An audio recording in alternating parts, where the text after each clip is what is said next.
Nagpasalamat si Vice President Jejomar Binay sa mga otoridad ng Kingdom of Saudi Arabia dahil sa pagpapalawig ng panahon para makapangalan ng blood money ang isang OFW na natulan. Kasama natin si Noel Perfecto sa linyang telepono para sa ulat na ito. Manong Noel, magandang hapon. Magandang hapon, Kirby.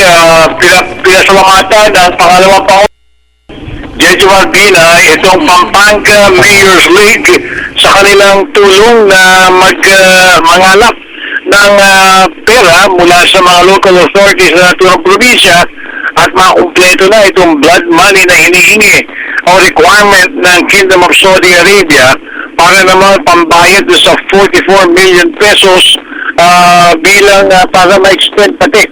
Ito ang ika nga itong buhay ng ating kababayan na si Joselito Zapanta.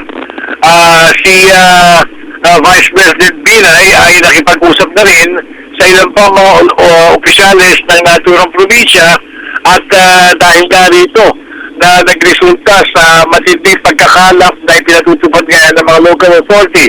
Ating matatandaan na ang nangyaring extension na ibinigay ng Kingdom of Saudi Arabia mismo galing kay King Abdullah bin Abdulaziz ay bunsod na rin ng apila o pag-appeal ng ating Pangulong Benigno Aquino III dahil din ang ating pangalawang Jejomar Binay para naman ma-extend from November 14 na sana execution nitong si Zapanta at na-move ito for December 14. So hopefully, inaasahan pa rin ng mga authorities ng ating bansa na ito'y ma-erase na ang nasabing blood money hanggang sa December 14 para naman maibsan ang paghihirap ng ating kababayan na OFW na si Joselito Zapanta.